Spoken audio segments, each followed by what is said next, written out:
Okay, നമ്മൾ രണ്ട് age ഗ്രൂപ്പായിട്ടാണ് തിരിച്ചിരിക്കുന്നത്. ഒന്ന് 7 വയസ്സ് മുതൽ 10 വയസ്സ് വരെയുള്ള കുട്ടികൾ സ്ട്രോബെറി ബാച്ചിലായിരിക്കും. ആ സ്ട്രോബെറി ബാച്ച് നമുക്ക് 3 ഉണ്ട്. പിന്നെ നമുക്കുള്ളത് 11 വയസ്സ് മുതൽ 14 വയസ്സ് വരെയുള്ള കുട്ടികൾ ഗ്രേപ്സ് ഗ്രൂപ്പിലായിരിക്കും. ഓക്കെ, ആ ഗ്രേപ്സ് ഗ്രൂപ്പ് നമുക്ക് ഒന്നേ ഉള്ളൂ, ഒരു ഗ്രൂപ്പാണുള്ളത്. ശരി, എന്താണെങ്കിലും ഈ 4 ബാച്ചും കൂടെ ഒരുമിച്ചാണ് നമ്മളിപ്പോൾ ഇൻട്രൊഡക്ഷൻ ക്ലാസ് നടക്കുന്നത് കേട്ടോ. ഈ ഇൻട്രൊഡക്ഷൻ ക്ലാസ്സിൽ പ്രധാനമായിട്ടും പറയാനുള്ള ഒരു കാര്യം എന്താ പറയുക, നമ്മൾ വലിയ ഒരു കാര്യമായിട്ട് പറയണതല്ല, അല്ലെങ്കിൽ നമ്മൾ സ്വയം പുകഴ്ത്തുന്നതല്ല. ഇപ്പോൾ നമ്മളിപ്പോൾ 7 മണിയുടെ ബാച്ച് ഉണ്ട്, സ്ട്രോബെറിക്കാരാണെങ്കിൽ 7 മണിക്ക് ബാച്ച് ഉണ്ട്, 5 മണിക്ക് ബാച്ച് ഉണ്ട്, വൈകുന്നേരം 5 മണിക്ക് ബാച്ച് ഉണ്ട്, രാത്രി 7 മണിക്ക് ബാച്ച് ഉണ്ട്, രാവിലെ 11 മണിക്കും ബാച്ച് ഉണ്ട് അല്ലേ. ഈ 3 ബാച്ചുകളുള്ള നമുക്ക് ഗ്രേപ്സുകാർക്കാണെങ്കിൽ 3 മണിക്കാണ് ബാച്ചുള്ള ക്ലാസ് നടക്കുന്നത് അല്ലെ. ഇനി പറയട്ടെ, ഇപ്പൊ നമ്മൾ ഇതിൽ പലതിലും ഇപ്പോൾ നമ്മൾ അഡ്മിഷൻ ക്ലോസ് ചെയ്തു. ഇനിയിപ്പോ എന്തെങ്കിലും അത്യാവശ്യത്തിൽ കുട്ടികളൊക്കെ സാറേ എങ്ങനെയാലും കയറ്റുമെന്നൊക്കെ ചോദിക്കുമ്പോൾ നമുക്ക് കയറ്റാൻ ഇപ്പൊ 5 മണിയുടെ മാത്രമാണ് രണ്ടാളുകളായിട്ടോ ഇനി 2-3 ആളുകൾക്ക് മാത്രം ഒരു അവസരമുള്ള. ബാക്കിയുള്ളതിലൊന്നും ഇനി നമ്മൾ ആളുകളെ കയറ്റില്ല, മനസ്സിലായില്ലേ?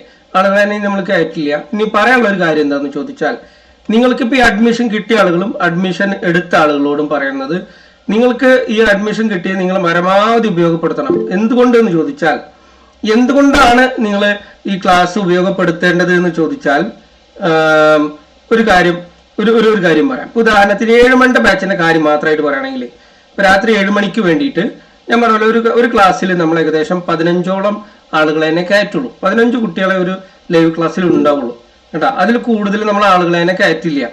അത് എന്തുകൊണ്ടാന്ന് ചോദിച്ചാൽ, എനിക്ക് വേണമെങ്കിൽ എന്ത് ചെയ്യാം, ആ 15 എന്നുള്ള 20 ആക്കിയാലോ 25 ആക്കിയാലോ ആരെങ്കിലും എന്നോട് ചോദിക്കുമോ? ആരും എന്നോട് ചോദിക്കില്ല. ആ 15 എന്നുള്ളത് ഞാൻ തീരുമാനിച്ച സംഖ്യയാണ്, ഞങ്ങൾ തീരുമാനിച്ച സംഖ്യയാണ്. ആ 15 മതി എന്നുള്ള. ഓക്കെ, എന്തുകൊണ്ടാണ് നമ്മൾ 15 ആക്കുന്നത്? നമ്മളെ സംബന്ധിച്ചിടത്തോളം ഇപ്പൊ നമുക്ക് പണം കിട്ടുക എന്നുള്ളതിനേക്കാളും പ്രാധാന്യമാണ് നമുക്ക് റിസൾട്ട്. ഞാൻ പറഞ്ഞല്ലോ, പൈസ ഒരു സെക്കൻഡറി മാത്രമാണ്, മനസ്സിലായില്ലേ? അതിനേക്കാൾ ഉപരി ഞങ്ങൾക്ക് ഇതൊരു പാഷനാണ്.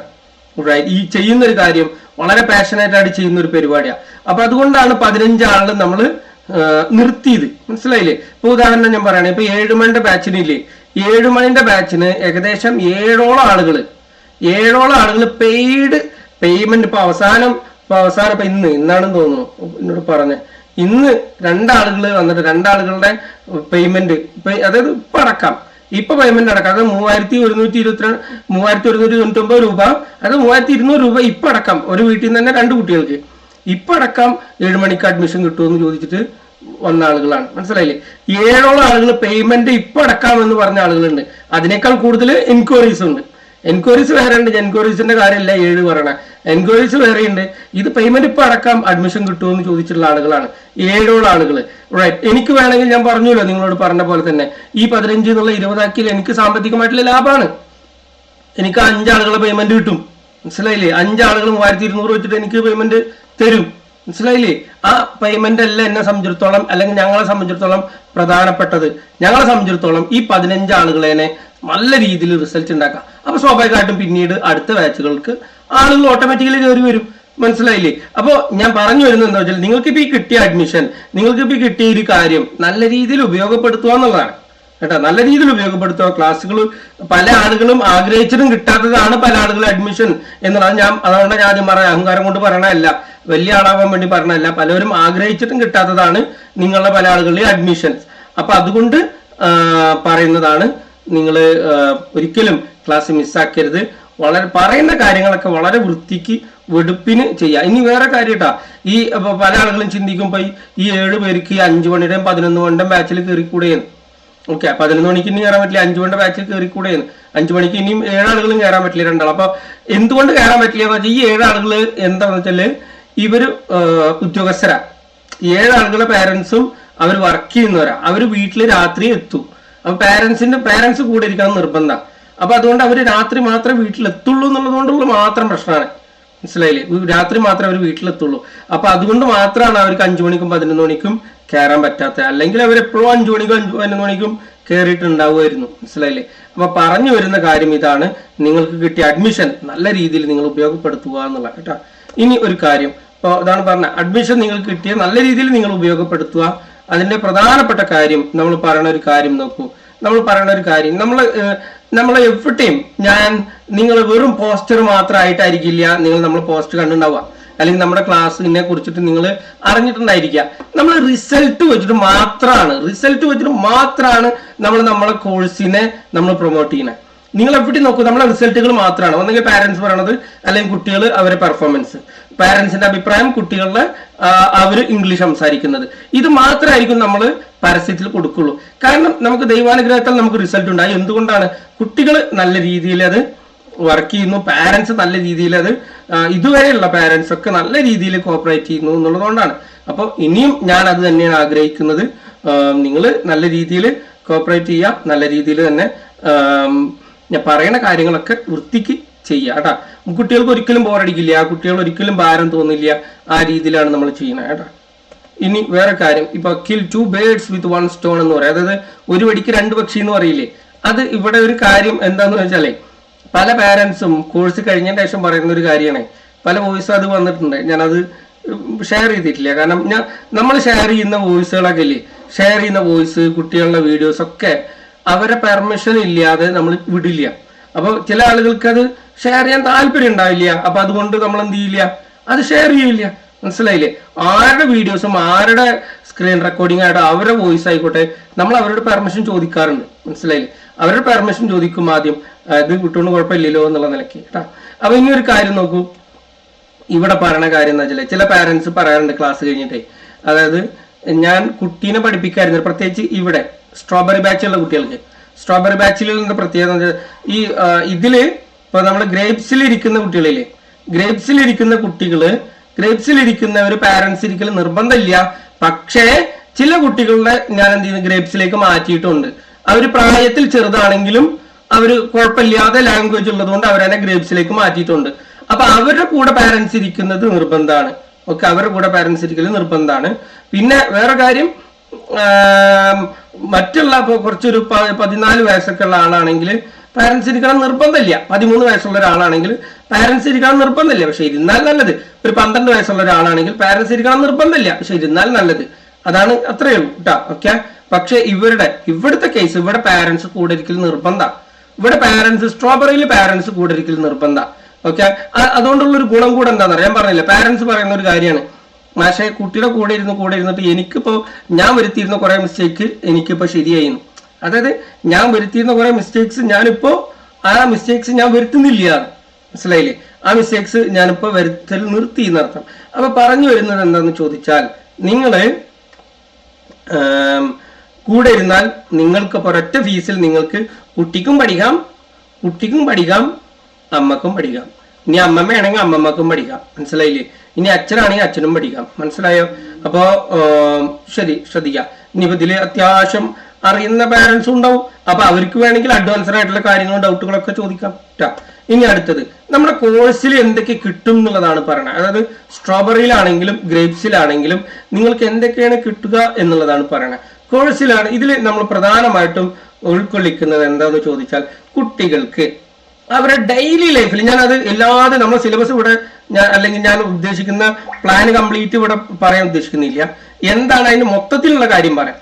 നമ്മൾ ഉദ്ദേശിക്കുന്നത് എന്താണെന്ന് ചോദിച്ചാൽ, നമ്മുടെ കുട്ടികൾക്ക് പുറത്തെവിടെയെങ്കിലും പോയാൽ, ഇംഗ്ലീഷ് മാത്രം സംസാരിക്കുന്ന ഒരാളെടുത്ത് പോയാൽ അവർ മിണ്ടാതെ നിൽക്കാൻ പാടില്ല. അവർക്ക് എന്തെങ്കിലും ചോദിച്ചിട്ട് മനസ്സിലാക്കാൻ പറ്റുന്ന ഒരു പ്രാപ്തി വേണം. മനസ്സിലായില്ലേ? ആരുടെയെങ്കിലും ഇപ്പൊ ഇംഗ്ലീഷ് മാത്രം സംസാരിക്കുന്ന ഒരാള് നമ്മുടെ കുട്ടിയുടെ അടുത്ത് വന്നു, എന്തെങ്കിലും ഒരു സാഹചര്യത്തിൽ, എത്രയോ സാഹചര്യങ്ങൾ ഉണ്ടായി. നമ്മളെ കോഴ്സിൽ തന്നെ വന്നിട്ട് പറഞ്ഞിട്ടുണ്ട്, എന്റെ ഇങ്ങനെ ഒരു വിഷയം ഉണ്ടായി, ഇന്ന് ഇംഗ്ലീഷ് മാത്രം സംസാരിക്കുന്ന അവന് ഇംഗ്ലീഷ് അറിയില്ല, മലയാളം അറിയില്ല, എൻ്റെ അടുത്തേക്ക് വന്നു, സാറേ ഭയങ്കര സന്തോഷം, ഞാൻ കുറെ തിരിച്ചു പറഞ്ഞു എന്നൊക്കെ പറഞ്ഞിട്ട് കുട്ടികൾ മെസ്സേജ് അയക്കും. നമ്മുടെ ഇതേപോലെ സ്ട്രോബെറിയിലും ഗ്രേപ്സിലൊക്കെ ഉണ്ടായിരുന്ന കുട്ടികൾ. അപ്പൊ അതേപോലത്തെ സാഹചര്യങ്ങൾ വരും. മനസ്സിലായില്ല? അതേപോലത്തെ സാഹചര്യങ്ങൾ വരും. അപ്പൊ അങ്ങനത്തെ സാഹചര്യം വരുമ്പോൾ അവരെന്ത് ചെയ്യാൻ പാടില്ല, ഒരു ബുദ്ധിമുട്ട് തോന്നാൻ പാടില്ല. അവർക്കത് ഫേസ് ചെയ്യാൻ കഴിയണം. അപ്പൊ അതിന് പ്രാപ്തരാക്കുക, അതാണ് ഈ കോഴ്സിന്റെ ഒന്നാമത്തെ കാര്യം. രണ്ടാമത്തേത്, സ്കൂളുകളിൽ പല ആളുകൾക്കും ഗ്രാമർ മിസ്റ്റേക്ക് ഇല്ലാതെ എഴുതുന്ന ഒരു ബുദ്ധിമുട്ടുണ്ടാവും. പ്രസന്റ് എന്താ, പാസ്റ്റ് എന്താ, ഫ്യൂച്ചർ എന്താന്നൊക്കെ അറിയാതെ എഴുതാൻ പറ്റാത്ത കുറച്ച് ബുദ്ധിമുട്ടുള്ള അവരുടെ ആ ഒരു ബുദ്ധിമുട്ട് കുറക്കുക. പരമാവധി സെന്റൻസ് കണ്ടാല്, അപ്പൊ ഗ്രേപ്സർ ആണെങ്കിൽ ഒരു പിക്ചർ കണ്ടാൽ അത് വിശദീകരിച്ച് പറയാൻ പറ്റുന്ന രീതിക്കൊക്കെ നമ്മൾ അവരെ ആക്കുക. ഗ്രേപ്സർ ആണെങ്കിൽ ഒന്നും കൂടെ അഡ്വാൻസ്ഡ് ആക്കിയിട്ട് ഒന്നും കൂടെ മുകളിലേക്കുള്ള രീതിയിൽ അതിനെക്കുറിച്ച് പറയുന്ന രീതിക്ക് ആക്കുക എന്നുള്ള നിലക്കാണ് അതാണ് അക്കാദമിക് ലെവലിൽ അവർക്ക് നമ്മൾ ഉദ്ദേശിക്കുന്ന ഒരു ലക്ഷ്യം. മനസ്സിലായില്ലേ? റൈറ്റ്. സോ ഇതാണ് പ്രധാനപ്പെട്ട നമ്മളെ 2 ലക്ഷ്യങ്ങൾ. ഒന്ന്, ഡെയിലി ലൈഫിൽ അവർക്കൊരു പേടി കുറക്കുക, ഇംഗ്ലീഷിന്റെ പേടി കുറക്കുക. അത് ഇംഗ്ലീഷ് മാത്രം സംസാരിക്കുന്ന ഒരാൾ വന്നാലും അവർ ധൈര്യത്തോടെ സംസാരിക്കാൻ പറ്റണം. പിന്നെ അവർക്ക് അക്കാദമിക് ലെവലിൽ അവർ സ്കൂളിൽ പഠിക്കുമ്പോൾ അവർക്ക് എഴുതാനും അതുപോലെ തന്നെ ക്ലാസ്സിൽ സ്കൂളിലൊക്കെ ഇംഗ്ലീഷ് സംസാരിക്കുന്ന രീതിയിൽ അവരെ പ്രാപ്തരാക്കാനും എന്നുള്ള രീതിയിലാണ് നമ്മൾ കോഴ്സ് 2 പേർക്കും ഡിസൈൻ ചെയ്തിട്ടുള്ളത് കേട്ടോ. ഇനി അടുത്തത് പറഞ്ഞ അറ്റൻഡൻസ് നിർബന്ധമാണ്. അറ്റൻഡൻസ് നിർബന്ധമാണ്. ലൈവ് എന്നുള്ളത് ഇപ്പോൾ പല ആളുകളും ഇപ്പോൾ യൂട്യൂബിലൊക്കെ നിങ്ങൾക്കിത് ഓരോ കോഴ്സ് കൊണ്ട് കാണാം. യൂട്യൂബിലൊക്കെ നമുക്ക് വെക്കേഷൻ കോഴ്സ്, സ്പോക്കൺ ഇംഗ്ലീഷ് എന്നൊക്കെ കൊണ്ട് കാണാം. ഞാനിപ്പോൾ ഇന്നും കൂടെ കണ്ടായിരുന്നു. പക്ഷെ അതിൻ്റെയൊക്കെ ഒരു പ്രശ്നം എന്താണെന്ന് വെച്ചാൽ, പ്രശ്നം എന്ന് വെച്ചിട്ട് നല്ല പഠിക്കുന്ന ആളുകളോ ആത്മാർത്ഥമായിട്ട് ഇരുന്ന് പഠിക്കുന്ന ആളാണെങ്കിൽ ശരി, അവർക്ക് നമ്മളുടെ ലൈവിൽ ഇരിക്കുമ്പോഴുള്ള ആ ഒരു റിസൾട്ട് അല്ല ഒരിക്കലും അവർ ഒരു വീഡിയോ കണ്ടാലോ അങ്ങനെ കുത്തിരുന്ന് പഠിക്കുമ്പോഴുണ്ടാവുക. മനസ്സിലായില്ലേ? ഓക്കെ. അപ്പൊ അവര് സ്വാഭാവികമായിട്ടും എന്ത് ചെയ്യണം? വീഡിയോ ഓഫ് ചെയ്ത അവര് നമുക്ക് ലൈവിലാകുമ്പോൾ ഗുണം എന്താണെന്ന് വെച്ചാല് ഓരോരുത്തരുടെ നമുക്ക് മനസ്സിലാവും, ഓരോരുത്തരുടെ രീതി മനസ്സിലാവും, ഓരോരുത്തരുടെ എപ്പോ ചോദിക്കണം എന്ന് മനസ്സിലാവും, എന്ത് ചോദിക്കണം എന്ന് മനസ്സിലാവും. ഇപ്പൊ നിങ്ങൾ നോക്കൂ, ഞാന് ഇപ്പൊ പറയാറുണ്ട്, ഞാൻ ഇപ്പൊ ഓരോ ബാച്ചുകൾ തീർത്തുല്ലോ, ഞാൻ 1ാമത്തെ ബാച്ചിന്റെ പ്ലാൻ അല്ല 2ാമത്തെ ബാച്ചിന് എടുത്തുണ്ടാവുക, 2ാമത്തെ ബാച്ചിന്റെ പ്ലാൻ അല്ല 3ാമത്തെ ബാച്ചിന് എടുത്തുണ്ടാവുക. കാരണം എന്താന്ന് വെച്ചാല് കുട്ടികളെ കണ്ടാൽ എനിക്ക് മനസ്സിലാവും, അല്ലെങ്കിൽ കുട്ടികളെ 2 ദിവസം അവരോട് ഇന്ററാക്ട് ചെയ്താൽ എനിക്കൊരു ഐഡിയ കിട്ടും. അപ്പൊ ഞാൻ പെട്ടെന്ന് അതിന്റെ പ്ലാനൊക്കെ ചേഞ്ച് ചെയ്യും. മനസ്സിലായി? പക്ഷെ മറ്റേതാകുമ്പോ എന്താന്ന് വെച്ചിട്ടുണ്ടെങ്കിൽ ഫിക്സഡ് ആയിട്ടുള്ള ഒരു പ്ലാൻ ആയിരിക്കും. അതിൽ എല്ലാവർക്കും ഒരുപോലെ കയറില്ല, എല്ലാ കുട്ടികൾക്കും ഒരുപോലെ ആവില്ല. ഇപ്പൊ നമ്മുടെ ഒരു ക്ലാസ്സിൽ 15 ആളുകൾ എല്ലാവരും റേഞ്ച് ആവണമെന്നില്ല. എന്നാലും ശരി, എനിക്കൊരു ഐഡിയ കിട്ടും ഇതിൽ എന്തൊക്കെ മാറ്റം വരുത്തണം. ഇവർക്ക് കുറച്ച് കൂടുതൽ കൊടുക്കണം, ഇവർ കുറച്ച് അഡ്വാൻസ്ഡ് ആണ്, അപ്പൊ അവർക്ക് കുറച്ച് കൂടുതൽ കൊടുക്കണം. സിൽവർ ക്യാമറ ഓഫ് ചെയ്തോളൂട്ടാ. അങ്ങനെ കുറച്ച് കൂടുതൽ കൊടുക്കണം. ഇനി ചില കുട്ടികളുണ്ടായിരിക്കും അവർക്ക് അത്രക്ക് വേണ്ട എന്നുള്ള നിലയ്ക്ക് നമുക്കത് മനസ്സിലാവും. അപ്പൊ അത് ലൈവിലുള്ളതിന്റെ ഒരു ഗുണമാണ്. ലൈവ് എടുക്കുമ്പോൾ നിങ്ങൾക്ക് ലൈവിൽ ഇരിക്കുന്നതിന്റെ റിസൾട്ട് ഒരിക്കലും റെക്കോർഡ് ക്ലാസ് മാത്രം കണ്ടാൽ ഉണ്ടാവില്ല കേട്ടോ. അപ്പൊ ലൈവിൽ ഇരിക്കുക എന്നുള്ളതാണ്. ഇനിയിപ്പോ എങ്ങാനും എന്തെങ്കിലുമൊക്കെ ഒരു ബുദ്ധിമുട്ടായിട്ട് നിങ്ങൾക്ക് ലൈവിൽ ഇരിക്കാൻ പറ്റിയില്ലെങ്കിൽ എന്ത് ചെയ്യുക, നിങ്ങൾക്ക് റെക്കോർഡ് ക്ലാസ് പറഞ്ഞാൽ അയച്ചുതരും. ആവശ്യപ്പെടണം, സാർ അന്ന് ലൈവിൽ ഇരിക്കാൻ പറ്റില്ല, റെക്കോർഡ് ക്ലാസ് അയച്ചുതരാവോ എന്ന് ചോദിച്ചാൽ മാത്രം റെക്കോർഡ് ക്ലാസ് ഉള്ളൂ. അല്ലാതെ എല്ലാ ദിവസത്തെ ക്ലാസ്സും റെക്കോർഡ് ചെയ്യുന്ന സിസ്റ്റം നമുക്കില്ല കേട്ടാ. എല്ലാ ദിവസത്തെ ക്ലാസ്സും റെക്കോർഡ് ചെയ്യുന്ന സിസ്റ്റം നമുക്കില്ല. നിങ്ങൾ ആവശ്യപ്പെടണം, ഇന്ന് ഞാൻ ക്ലാസ്സിൽ വരില്ല, അല്ലെങ്കിൽ ഇന്ന് കുട്ടിക്ക് ക്ലാസ്സിൽ വരാൻ പറ്റില്ല, അപ്പൊ അതുകൊണ്ട് ഒന്ന് ക്ലാസ് റെക്കോർഡ് ചെയ്ത് തരാമോ എന്ന് ചോദിച്ചാൽ അപ്പൊ അത് വിട്ടുതരും. അല്ലാതെ എല്ലാ ദിവസത്തെ ഇന്നത്തെ റെക്കോർഡ് ക്ലാസ് എന്നുള്ള സിസ്റ്റം നമുക്ക് സാധാരണ നിലയ്ക്കില്ല. ഇനി എനിക്ക് തോന്നും ചില ക്ലാസ്സുകളിലെ കുട്ടികൾക്ക് അത് അത്യാവശ്യമാണെന്ന് തോന്നിയാൽ മാത്രമാണ് ഞാൻ ആവശ്യപ്പെടാതെ വിട്ടുതരുള്ളൂ, അല്ലാതെ ഞാൻ വിട്ടുതരില്ല കേട്ടോ. കാരണം എന്താണെന്ന് വെച്ചാൽ അതൊരു ശീലവും പിന്നെ ലൈവിൽ വരാത്ത ഒരു സംഭവം. കാര്യം ഞാൻ പറഞ്ഞല്ലോ, നിങ്ങളിൽ റിസൾട്ട് ഉണ്ടാക്കുക എന്നുള്ളതാണ് എൻ്റെ ആത്യന്തികമായിട്ടുള്ള ലക്ഷ്യം. ആ മക്കളിൽ റിസൾട്ട് ഉണ്ടാക്കുക എന്നുള്ളതാണ്. അപ്പൊ അതുകൊണ്ടാണ് കുറച്ചൊരു ഗൗരവത്തിൽ ഈ കാര്യം പറയണത്. ഇനി അടുത്തത് പാരന്റ്സിന്റെ സപ്പോർട്ടാണ്. പാരന്റ്സിന്റെ സപ്പോർട്ട് എന്ന് പറയുമ്പോൾ പാരന്റ്സിന്റെ സപ്പോർട്ട് ഇല്ലാതെ എനിക്കൊന്നും ചെയ്യാൻ പറ്റില്ല. ഇപ്പൊ നമുക്ക് കുട്ടികളിൽ എനിക്കൊരു അവരുടെ ലാംഗ്വേജില് ഞാൻ ഒറ്റക്ക് അവരെ ക്ലാസ് എടുത്തു കൊടുത്തിട്ടുണ്ടെങ്കിൽ ഒരു 50% ഇമ്പ്രൂവ്മെന്റ് വരുത്താൻ പറ്റുമെങ്കിൽ പാരന്റ്സിന്റെ സപ്പോർട്ടും കൂടെ ഉണ്ടെങ്കിൽ അത് എനിക്കൊരു 90%ഓ 100%ലേക്കൊക്കെ എനിക്കത് എത്തിക്കാൻ പറ്റും. മനസ്സിലായില്ലേ? ഞാൻ മാത്രമാണെങ്കിൽ എനിക്ക് 50 പറ്റുള്ളൂ എന്ന്. നിങ്ങളും കൂടെ ഉണ്ടെങ്കിൽ 100%ലേക്ക് എത്തിക്കാമെന്നുള്ളതാണ്. അതായത് ഇമ്പ്രൂവ്മെന്റിന്റെ ലെവല്. മനസ്സിലായില്ലേ? റൈറ്റ്. അപ്പൊ എന്താ കാര്യം എന്ന് ചോദിച്ചിട്ടുണ്ടെങ്കിൽ എനിക്ക് അവരെ 1 മണിക്കൂറോ അരമണിക്കൂറോ ഇവിടെ ലൈവ് കിട്ടുള്ളൂ. ബാക്കി 23 മണിക്കൂറും അല്ലെങ്കിൽ 23.5 മണിക്കൂറും നിങ്ങൾക്ക് അവരുടെ കൂടെ കിട്ടുന്നുണ്ട് ഈ വെക്കേഷനിൽ. റൈറ്റ്. അതും അത്ര ഇല്ലെങ്കിൽ ഒരു 12 മണിക്കൂറെങ്കിലും അവർക്ക് നിങ്ങളെ കൂടെ കിട്ടുന്നുണ്ട്. അപ്പൊ നിങ്ങൾ ഒരു പേടും പേടിക്കേണ്ട, എന്ത് ചെയ്യണം എന്നുള്ളതൊക്കെ ഞാൻ പറഞ്ഞുതരാം. പാരന്റ്സ് എന്ത് ചെയ്യണം എന്നുള്ളതൊക്കെ ഞാൻ പറഞ്ഞുതരാം. ഓക്കെ. അപ്പൊ അതും കൂടെ ചെയ്യുകയാണെങ്കിൽ നമുക്ക് ഈക്വൽ ആയിട്ടുള്ള ഒരു റെസ്പോൺസിബിലിറ്റിയാണ് ഇതിൽ. അപ്പൊ അത് ചെയ്യുകയാണെങ്കിൽ ഒരു നിലക്ക് നിങ്ങൾക്ക് ബുദ്ധിമുട്ടുണ്ടാവില്ല, ഒരു നിലക്ക് മക്കൾക്കും ബുദ്ധിമുട്ടുണ്ടാവില്ല. ആ നിലക്കാണ് ഞാൻ നിങ്ങൾക്ക് നിങ്ങളുടെ ഒരു സപ്പോർട്ടും കൂടെ ചോദിക്കുന്നത് കേട്ടാ. ഓക്കെ, ശരി. ഇനി ഈ മക്കളുടെ ഒരു കാര്യം കൂടെ ഉണ്ട്. അവർ പഠിച്ചെടുക്കുന്ന രീതി നാച്ചുറൽ ആയിരിക്കണം. അതായത് ഉദാഹരണം പറയണതേ, ഞാൻ പറയട്ടെ, ഇപ്പൊ ചില കാര്യങ്ങൾ ഞാൻ ഇപ്പോൾ സ്ട്രോബെറിക്കാരോടാണ് പ്രത്യേകിച്ച് പറയുന്നത്. സ്ട്രോബെറിക്കാരുടെ പാരൻസിനോടാണ് പ്രത്യേകം പറയുന്നത്. ഞാൻ ആദ്യത്തെ ഒരു 20 ദിവസം നമുക്ക് 40 ലൈവ് ക്ലാസ് ഉണ്ടാവാം. ആ 40 ലൈവ് ക്ലാസ്സിൽ ആദ്യത്തെ 20 ദിവസം നല്ല സ്ലോ ആയിരിക്കും. അപ്പൊ ചില ആളുകൾ ഇങ്ങനെ കരുതും, എന്തെന്നറിയോ, എന്താ സാർ എടുത്ത് തന്നെ പിന്നെയും എടുക്കണേ, എന്താ ഇവിടെ എടുത്ത് തന്നെ പിന്നെയും എടുക്കുന്നേ, അമ്മനെ കുറിച്ചാണല്ലോ അപ്പൊ ഇന്നലെയും പറഞ്ഞേ, അമ്മനെ കുറിച്ചാണല്ലോ മിനിഞ്ഞാന്നും പറഞ്ഞേ, അല്ലെങ്കിൽ അങ്ങനെ നമുക്ക് സ്കൂളിനെ കുറിച്ചാണല്ലോ ഇന്നലെയും പറഞ്ഞേ എന്നുള്ള നിലക്ക് ഒരു ചിന്ത ചിലപ്പോൾ വരാം. അപ്പൊ അവർക്ക് വേണ്ടിയിട്ടാണ് മുൻകൂട്ടി പറയുന്നത്.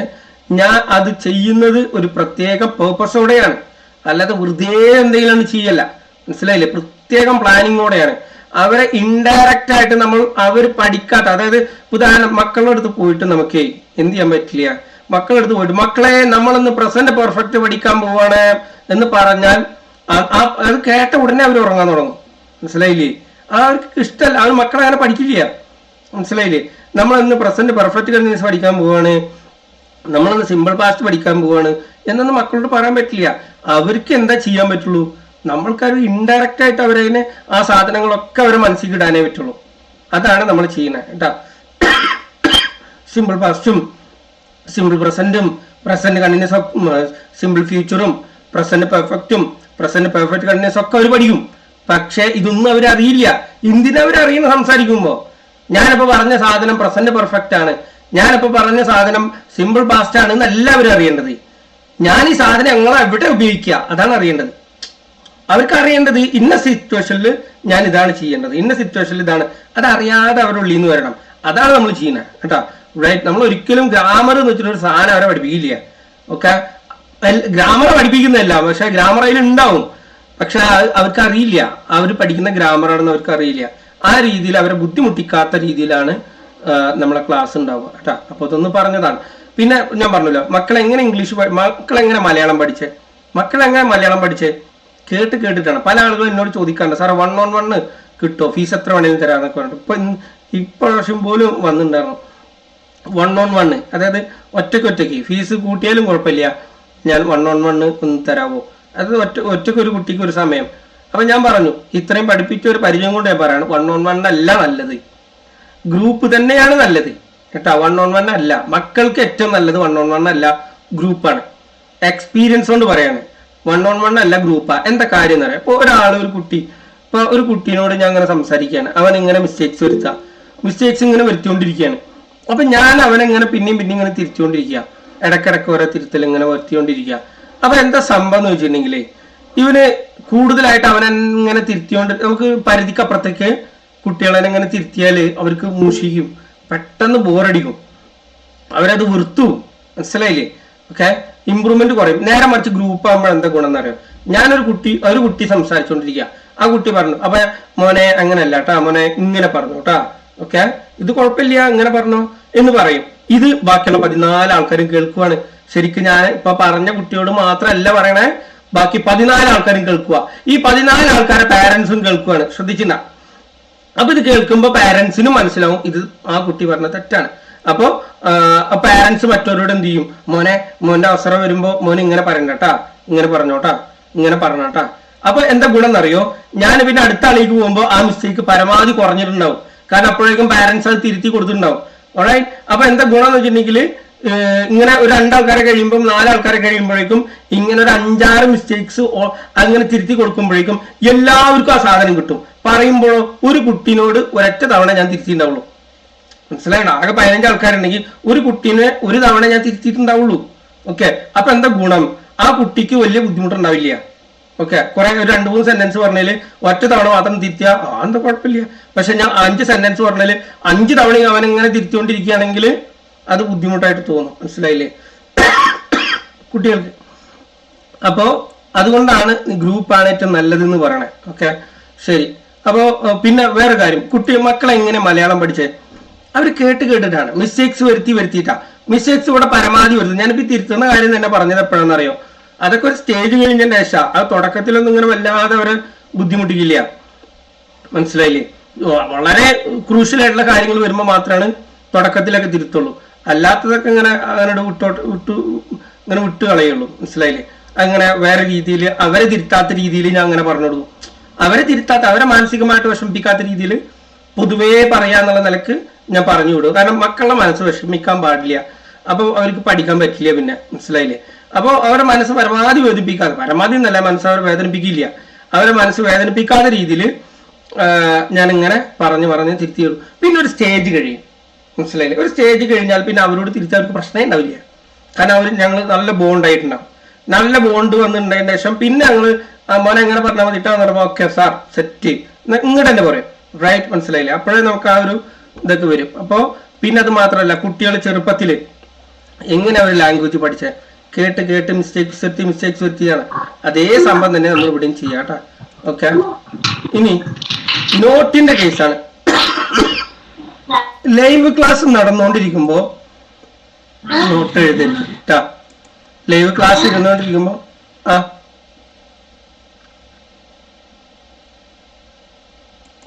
ഓക്കെ, ലൈവ് ക്ലാസ് നടന്നുകൊണ്ടിരിക്കുമ്പോ നോട്ട് എഴുതരുത്. ഇനി അപ്പൊ പാരന്റ്സ് കൂടെ, പ്രത്യേകിച്ച് സ്ട്രോബെറിക്കാർക്ക് പാരന്റ്സ് കൂടെ ഇരിക്കുമല്ലോ. പാരന്റ്സ് കൂടെ ഇരിക്കുമ്പോ പാരന്റ്സ് എന്തുകൊണ്ടാണ് നോട്ട് എഴുതരുതെന്ന് പറഞ്ഞേ? ഞാൻ ഇപ്പൊ നേരത്തെ പറഞ്ഞ കാര്യമാണ്. നമ്മളെ മക്കളെ ഇപ്പൊ ആദ്യം കേട്ടിട്ടാണ് പഠിക്കുന്നത്. അപ്പൊ അതുകൊണ്ട് അവർ കേട്ടിട്ട് അതുപോലെ പറഞ്ഞിട്ട് പഠിച്ചാൽ മതി. എഴുതുമ്പോ എന്താ പ്രശ്നം എന്ന് വെച്ചിട്ടുണ്ടെങ്കിൽ, എഴുതിയത് അവർ വായിച്ചാൽ അവർക്ക് ഭയങ്കര സ്ലോ ആവും. Believe me, okay, and trust me, എന്നെ വിശ്വസിക്കൂ. അപ്പൊ അതുകൊണ്ട് ഞാൻ പറയാണ്, നിങ്ങളെ നോട്ട് ഒരിക്കലും മക്കളെ കൊണ്ട് ഞാൻ എടുക്കുന്ന കാര്യം തൽക്കാലത്തേക്ക് വായിപ്പിക്കരുത്. ഓക്കെ, നിങ്ങൾ അവർക്ക് എന്ത് ചെയ്യാന്നറിയോ? കേൾപ്പിച്ചെടുക്കുക. നിങ്ങൾ എഴുതിയെടുത്തോളൂ, കുഴപ്പമൊന്നുമില്ല, നിങ്ങൾ എഴുതിയെടുക്കാം. മക്കൾക്ക് വേണ്ടി നോട്ട് എഴുതരുത് കേട്ടാ. നിങ്ങൾ എഴുതിയെടുക്കുക, എന്നാൽ നിങ്ങളത് കേൾപ്പിക്കുക. അവരെ കഴിവും കൂടെ കൂടാൻ വേണ്ടിയിട്ടാണ് ചെയ്യുന്നത്. ലിസണിങ് സ്കില്ലും അവരുടെ മെമ്മറി പവർ ഒക്കെ കൂടും, മനസ്സിലായില്ലേ? നമുക്ക് ഇമ്പ്രൂവ്മെന്റ് കൂടാൻ വേണ്ടിയിട്ടാണ് ചെയ്യുന്നത്. അപ്പോൾ നോക്കൂ, മക്കൾക്ക് എഴുതി കൊടുക്കുന്നതാണ് നല്ല കാര്യമെങ്കിൽ ഞാൻ അതാ നിങ്ങൾക്ക് റെക്കമെൻഡ് ചെയ്യുള്ളൂ. അങ്ങനെ അതല്ല, തുടക്കത്തിൽ ഒരു ബുദ്ധിമുട്ടുണ്ടാവും, സ്വാഭാവികമാണ്. പക്ഷെ നിങ്ങൾ അത് അവരെ കൊണ്ട് വായിപ്പിക്കണ്ട. നിങ്ങൾ വായിപ്പിച്ചോ, പിന്നെ ഇപ്പൊ ഞാൻ എടുക്കുന്ന കാര്യം നിങ്ങൾ വായിപ്പിക്കണ്ട. ഇപ്പൊ ലൈവിൽ ഞാൻ എടുക്കുകയാണെങ്കിൽ ഉദാഹരണത്തിന് ഞാൻ ഇപ്പൊ അങ്ങനെ ഓരോരുത്തരും അങ്ങനെ ചോദിച്ചുകൊണ്ടിരിക്കുകയായിരിക്കും. അപ്പൊ അടുത്ത ആവുന്ന സമയത്ത് നിങ്ങൾ അവരെ കൊണ്ട് വായിപ്പിക്കണ്ട, പകരം നിങ്ങൾ വായിച്ചു കൊടുക്കുക. ഓക്കെ, മോനെ വാട്ട്സ് നെയിം എന്ന് ചോദിക്കുമ്പോൾ my name is Naufal. Where are you from എന്ന് ചോദിക്കുമ്പോൾ ഐ ആം ഫ്രം. അങ്ങനെ വായിച്ചു കൊടുക്കുക. അല്ലാതെ ഇത് വായിച്ച് what's name, my name is Naufal, where are you from, അത് വായിച്ച് അങ്ങനെ ആ പരിപാടി വേണ്ടാന്ന് ഞാൻ പറഞ്ഞേ, മനസ്സിലായില്ലേ? അത് നല്ലതല്ല, മക്കൾക്ക് അത്ര എഫക്റ്റീവ് ആവില്ല സാധനം. ഇനി വേറൊരു കാര്യം, ക്ലാസ്സിന്റെ ഇടയിൽ വർക്ക് ചെയ്യുന്ന സമയത്ത് ഞാൻ ഇങ്ങനെ ഓരോരുത്തരോട് ഇങ്ങനെ ചോദിക്കും. ഞാൻ പറഞ്ഞല്ലോ, മക്കളെ മാനസികമായിട്ട് വിഷമിക്കുന്ന 1% പോലും മാനസികമായിട്ട് ഞാൻ വിഷമിപ്പിക്കില്ല. നമ്മുടെ ക്ലാസ്സിൽ അങ്ങനെ ഉണ്ടാവില്ല. ഓക്കെ, കുട്ടിക്ക് ബുദ്ധിമുട്ടാന്ന് തോന്നിയാൽ അപ്പൊ ഞാൻ മാറ്റും, ഐഡിയ മാറ്റും. അത് നിങ്ങൾ ക്ലാസ് കാണുമ്പോൾ തന്നെ മനസ്സിലാവും, മനസ്സിലായില്ലേ? 1% പോലും 0.1% പോലും കുട്ടിയുടെ മനസ്സ് വിഷമിപ്പിക്കുന്ന രീതിയിൽ, ഞാൻ ബുദ്ധിമുട്ടിപ്പിക്കുന്ന രീതിയിൽ ഒന്നും ചെയ്യില്ല. പക്ഷെ ചെയ്യേണ്ട ഒരു കാര്യം എന്താണെന്ന് ചോദിച്ചാൽ ഞാൻ പറഞ്ഞല്ലോ, നിങ്ങൾ അവർക്ക് വായിച്ചു കൊടുക്കാനേ പാടൂ. നിങ്ങൾക്ക് വായിച്ച് എന്നെ ഗ്രേപ്പ്സുകാരാണെങ്കിലും സ്ട്രോബെറിക്കാരാണെങ്കിലും പറയുന്ന സമയത്ത് വായിക്കാൻ പാടില്ല. ഇതെന്താ പ്രശ്നം എന്നറിയോ? ചില കുട്ടികളുണ്ട്, അവർക്ക് പാരന്റ്സ് എഴുതി കൊടുക്കും, അല്ലെങ്കിൽ അവർക്ക് എഴുതി കൊടുക്കും, അവർ സ്വയം എഴുതും. എന്നിട്ട് എന്താണെന്ന് വെച്ചിട്ടുണ്ടെങ്കിൽ ഞാൻ പ്രസന്റ് ചെയ്യാൻ പറയുന്ന സമയത്താണ് അങ്ങനെ ഇങ്ങനെ നോക്കണേ. കാരണം ഈ സാധനം ഇല്ലാതെ പിന്നെ അവന് പ്രസന്റ് ചെയ്യാൻ പറ്റില്ല. അതങ്ങനത്തെ ഒരു ബുദ്ധിമുട്ട് വരും അവന്, മനസ്സിലായില്ലേ? ഇതിന് ഒരു തവണ ഡിപ്പെൻഡ് ചെയ്താല്, ഈ നോട്ടിൽ ഒരു തവണ ഡിപ്പെൻഡ് ചെയ്താല്, ഒരു തവണ ഇതിൽ ആശ്രയിച്ചാല് പിന്നെ ഇതില്ലാതെ അവന് പറ്റില്ല, അല്ലെങ്കിൽ അവൾക്ക് പറ്റില്ല. അപ്പൊ ഈ സാധനം ആദ്യമേ വേണ്ട, മനസ്സിലാവണ്ട? ഈ സാധനം ആദ്യമേ വേണ്ട. പിന്നെ ഞാൻ പറഞ്ഞില്ലേ, ഒരു സ്റ്റേജ് കഴിഞ്ഞാൽ പിന്നെ നമുക്ക് ഇതൊക്കെ മാറ്റാം. ഓക്കെ, പിന്നെ ചെയ്യേണ്ട ഒരു കാര്യം പറഞ്ഞില്ലേ, ഒരിക്കലും പറയുന്ന സമയത്ത് ചീറ്റിംഗ് പാടില്ല. പറ്റുന്ന എത്രേ എനിക്ക് അറിയാൻ പറ്റും. 2-3 ക്ലാസ് കഴിഞ്ഞാൽ തന്നെ ആർക്ക് എന്തൊക്കെ പറ്റും എന്നുള്ളത് എനിക്ക് അറിയാം. അപ്പൊ അതിന്റെ അപ്പുറത്തേക്കൊന്നും നിങ്ങളെ കൊണ്ടോ മക്കളെ കൊണ്ടോ ഒന്നും ചെയ്യിപ്പിക്കില്ല, മനസ്സിലായില്ലേ? അതിന്റെ അപ്പുറത്തേക്ക് മക്കളെ കൊണ്ട് ഒന്നും ചെയ്യിപ്പിക്കില്ല. അപ്പൊ നിങ്ങൾ ചെയ്യേണ്ട കാര്യം ഒരിക്കലും പറയുന്ന സമയത്ത് ചീറ്റ് ചെയ്യാൻ പാടില്ല, അസിസ്റ്റ് ചെയ്യാനും പാടില്ല. എന്താ ചീറ്റ് ചെയ്യാന്ന് പറഞ്ഞാല് ഇടങ്ങണിട്ട് നോക്കുക. എഴുതിയ സാധനം ഇവിടെ അങ്ങനെ വെച്ചെടുത്തിട്ട് അതിലിങ്ങനെ നമുക്ക് മനസ്സിലാവും. ഇപ്പൊ നോക്ക്, ഞാൻ ക്യാമറ ഒക്കെ നോട്ടിക്കാൻ നോക്കണേ, നമുക്ക് മനസ്സിലാവും ഞാൻ നോട്ടിക്കാൻ നോക്കണേ എന്നുള്ള. റൈറ്റ്? മനസ്സിലായില്ലേ? എന്നെ ബോധിപ്പിക്കാനോ മറ്റുള്ള ആളുകളെ ബോധിപ്പിക്കാനോ ഒന്നും ചെയ്യരുതേ. മനസ്സിലായില്ലേ? ഇമ്പ്രൂവ്മെന്റ് ഉണ്ടാവില്ല, അത് മുൻകൂട്ടി പറയാണ്. ഇമ്പ്രൂവ്മെന്റ് ഉണ്ടാവില്ല. ഇമ്പ്രൂവ്മെന്റ് ഉണ്ടാവണമെന്നുണ്ടെങ്കിൽ കുറച്ച് ബുദ്ധിമുട്ടണം. ഞാൻ പറഞ്ഞല്ലോ, മറ്റുള്ള ആളുകൾ 10 എണ്ണം പറയുന്നുണ്ടെങ്കിൽ നിങ്ങൾ 2 എണ്ണം പറഞ്ഞാലും മതി, അത് നല്ലപോലെ പറഞ്ഞാൽ മതി. ഗ്രേപ്സുകാരോടും സ്ട്രോബെറിക്കാരോടും പറയണം. പിന്നെ ചില ആളുകളുണ്ട്, മക്കൾ ഇങ്ങനെ പറഞ്ഞുകൊണ്ടിരിക്കുമ്പോൾ അവിടെ ബാക്കിൽ നിന്ന് എന്ത് ചെയ്യും? അസിസ്റ്റ് ചെയ്യും. അമ്മ അങ്ങനെ അസിസ്റ്റ് ചെയ്ത് കൊടുക്കും, ഉമ്മച്ചി ഇങ്ങനെ അസിസ്റ്റ് ചെയ്ത് കൊടുക്കും. അത് ഇങ്ങനെ പറയും, ഐ ആം ഫ്രം. അങ്ങനെ പറഞ്ഞാൽ നല്ല ഇമ്പ്രൂവ്മെന്റ് കുറയും. മനസ്സിലായി? എനിക്ക് അനുഭവം ഉള്ളതുകൊണ്ടാണ് ഇത് പിന്നെയും പറയണേ. ബാക്കിയുള്ള കുട്ടികൾക്കൊക്കെ നല്ല ഇമ്പ്രൂവ്മെന്റ് ഉണ്ടായിട്ടും ഇങ്ങനെ ചെയ്ത കുട്ടികൾക്കൊക്കെ ഇമ്പ്രൂവ്മെന്റ് കുറവായിരുന്നു. അത് എത്ര പറഞ്ഞാലും ആ പാരന്റ്സിന് മനസ്സിലാവണമില്ല. പിന്നെ എന്ത് ചെയ്യും നമ്മള്? അപ്പൊ അങ്ങനെ ചില പാരന്റ്സ് ഉണ്ടായിരുന്നു. അത് ഒരിക്കലും ചെയ്യാൻ പാടില്ല. ഓക്കെ, പറ്റുന്നത് ചെയ്താൽ മതി. ആ കുട്ടി ഇമ്പ്രൂവ്ഡ് ആവും. മനസ്സിലായി? അപ്പൊ എന്താ, ആ കുട്ടിക്ക് ഇമ്പ്രൂവ്മെന്റ് വരും കേട്ടാ. ഓക്കെ, അപ്പൊ നിങ്ങൾ വിശ്വസിക്കൂ, നമുക്ക് അതൊക്കെ മാറ്റം വരുത്താം. അതിനേക്കാളൊക്കെ എത്രയോ ബുദ്ധിമുട്ടുള്ള. ഇപ്പൊ ഒരു പാരന്റ് ഇപ്പൊ അടുത്ത് ഒരു മെസ്സേജ് അയച്ചിട്ട് പറഞ്ഞു, എന്റെ കുട്ടിക്ക് ഒന്നും അറിയില്ല എന്ന് പറഞ്ഞു. അപ്പൊ ഞാൻ ആ ചെക്ക് ചെയ്യാൻ വേണ്ടി നോക്കിയപ്പോ കുട്ടിക്ക് നല്ല അറിയാം. അപ്പൊ ഞാൻ ഒന്നും അറിയില്ല എന്നൊക്കെ പറയുമ്പോഴേ, നമുക്ക് കഴിഞ്ഞ ബാച്ചിൽ ഒരു കുട്ടി ഉണ്ടായിരുന്നു, അവനൊക്കെ ഭയങ്കര ബുദ്ധിമുട്ടായിരുന്നു. എന്ന് പറഞ്ഞിട്ടുണ്ടെങ്കിൽ അവന് ഒന്നും വായിക്കാൻ പറ്റാത്തൊരവസ്ഥയായിരുന്നു. വാട്ട് ഈസ് യുവർ നെയിം എന്നൊക്കെ ചോദിച്ചാൽ വിക്കിയിട്ടാണ് മൈ നെയിം ഈസ് എന്നൊക്കെ പറഞ്ഞിരുന്നത്. വേറെ ആർ യു ഫ്രം എന്ന് ചോദിച്ചാൽ അതിന് മറുപടി തന്നെ അറിയില്ല. നമ്മൾ പറഞ്ഞു കൊടുത്താലും നല്ല ബുദ്ധിമുട്ടായിരുന്നു. പക്ഷെ ആ കുട്ടി എത്രയോ ഇമ്പ്രൂവ്ഡ് ആയി, എത്ര മാറ്റം വന്നൊന്നും അറിയാം. മനസ്സിലായില്ലേ? അപ്പോൾ പ്രാക്ടീസ് ചെയ്യാന്ന് പറഞ്ഞാൽ വളരെ ഇമ്പോർട്ടൻ്റ് ആയിട്ടുള്ള ഒരു കാര്യമാണ്. പ്രാക്ടീസിങ് നിർബന്ധമായിട്ടും ചെയ്യണം. പിന്നെ അതുപോലെ തന്നെ ടാസ്കുകൾ ഗ്രൂപ്പിൽ തരും. അത് ഓരോ ആഴ്ചയിലും നമ്മൾ ടാസ്കുകളൊക്കെ നോക്കിയിട്ട് സ്റ്റാർ ഓഫ് ദ വീക്കിനെ തിരഞ്ഞെടുക്കും. പിന്നെ വീഡിയോസ് ഒക്കെ അയക്കാനുണ്ടാവും. ആ വീഡിയോസ് പേഴ്സണലായിട്ട് അയച്ചാൽ മതി. ഓക്കെ, വീഡിയോസ് ഒന്നും നമ്മൾ വേറെ ഒരു കാര്യത്തിനും ഉപയോഗിക്കുക, വേറെ ഒന്നും ചെയ്യില്ല. ഇനിയിപ്പോൾ ഉപയോഗിക്കുകയാണെങ്കിൽ തന്നെ നിങ്ങളെ പെർമിഷനോടല്ലാതെ നമ്മളതൊന്നും ചെയ്യില്ല. കാരണം അത് മക്കളുടെ ആ വീഡിയോസ് ഒക്കെ എടുക്കുന്നത് എന്തിനാന്ന് വെച്ചാൽ അവരുടെ കോൺഫിഡൻസ് ബിൽഡ് ചെയ്യാനൊക്കെ വേണ്ടിയിട്ടാണ്. മനസ്സിലായില്ലേ? വീഡിയോസ് മക്കൾ പറയണതിന്റെ ആഴ്ചയിൽ നമ്മൾ സ്റ്റാർ ഓഫ് ദി വീക്കിനെ തിരഞ്ഞെടുക്കും. റൈറ്റ്? ഓരോ ഗ്രൂപ്പിൽ നിന്നും ഓരോ സ്റ്റാർ ഓഫ് ദി വീക്ക് ഉണ്ടാവും കേട്ടോ. പിന്നെ സാറ്റർഡേ എല്ലാ സാറ്റർഡേയും നമുക്ക് റിവിഷൻ ആയിരിക്കും. എല്ലാ സാറ്റർഡേയും നമുക്ക് റിവിഷൻ ആയിരിക്കും. ആ ഒരു ദിവസത്തെ എണ്ണും ചെയ്യും. സൺഡേ നമുക്ക് ക്ലാസ് ഉണ്ടാവില്ല കേട്ടോ. പിന്നെ പറയുന്ന സമയത്ത് ക്യാമറ ഓൺ ചെയ്യണം. ഓക്കെ, പറയുന്ന സമയത്ത് ക്യാമറ ഓൺ ചെയ്യും. ഈ പറയുന്ന കാര്യങ്ങളൊക്കെ ഗ്രേപ്സിനും അതുപോലെ തന്നെ സ്ട്രോബെറിക്കും ഒരുപോലെ ബാധകമാണ്. ഓക്കെ, ശരി. ഇപ്പൊ ഇത്രയാണ് പറയാനുള്ള. ഇനി എന്തെങ്കിലും നിങ്ങൾക്ക് ചേർക്കാനോ ചോദിക്കാനോ ഉണ്ടെങ്കിൽ. പാരന്റ്സ് ചെയ്യേണ്ടത് എന്താണെന്നല്ലേ? ഇല്ല, ഇലക്ഷൻ ദിവസം ക്ലാസ് ഉണ്ടാവില്ല. പാരന്റ്സ് ചെയ്യേണ്ട കാര്യം പറഞ്ഞുതരാം. ഓക്കെ, പാരന്റ്സ് എന്താ ചെയ്യേണ്ടതെന്നുള്ളതാണ്. ഓക്കെ, പാരന്റ്സ് ചെയ്യേണ്ട കാര്യം, ഇപ്പൊ ഞാൻ ഒരു ഉദാഹരണത്തിന് പറഞ്ഞപ്പോ ആയുഷ് എന്നുള്ളൊരു കുട്ടി, ഞാൻ ആയുഷിനോട് എന്ത് ചെയ്യാണ്, ഒരു കാര്യം പ്രാക്ടീസ് ചെയ്യിപ്പിക്കാൻ. ഇപ്പോൾ വാട്ട്സ് യുവർ നെയിം? അപ്പോൾ my name is Ayush. Where are you from? I am from Saudi Arabia. How old are you? I am 10 years old. ഇത് ഞാൻ അവനെ പ്രാക്ടീസ് ചെയ്യിപ്പിക്കല്ലേ? ഓക്കെ, അപ്പൊ ഇത് ചെയ്യിപ്പിക്കുന്ന സമയത്ത് ഞാൻ എന്താണോ പ്രാക്ടീസ് ചെയ്യിപ്പിക്കുന്നത് അത് വേണമെന്നുണ്ടെങ്കിൽ കുട്ടിനോട് എന്ത് ചെയ്യാൻ പറയാ, മാഷ് മോനോടാണ് പറയണത് എന്നുള്ള നിലയ്ക്ക് ഒന്ന് പറഞ്ഞ മോന് എന്ന് പറയിപ്പിക്കാം. എന്നിട്ട് അത് സ്മൂത്ത് ആയിട്ട് പറയുന്നുണ്ടോ നോക്കുക.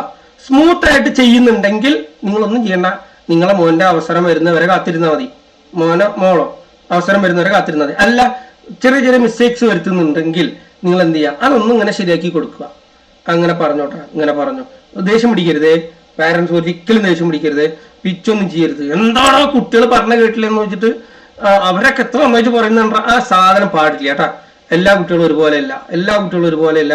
കുട്ടികൾ ഒരു കാരണവശാലും ദേഷ്യം പിടിക്കാൻ പാടില്ല. ഒരു കാരണവശാലും നിങ്ങൾ ദേഷ്യം പിടിക്കരുത്. മനസ്സിലായല്ലോ? ദേഷ്യം വരേണ്ട ആള് ഞാനാണ്, കാരണം ഞാനാ പഠിപ്പിക്കുന്നത്. അപ്പൊ അതുകൊണ്ട് നിങ്ങൾ ദേഷ്യം പിടിക്കണ്ട. നിങ്ങളാകെ ജോലി എന്താണ്, ഞാൻ പറഞ്ഞല്ലോ, പാരന്റ്സ് എന്നുള്ള നിലയ്ക്ക് ഒരു കൈ വെച്ച് കൊടുക്കുന്ന ജോലി മാത്രമേ ഉള്ളൂ.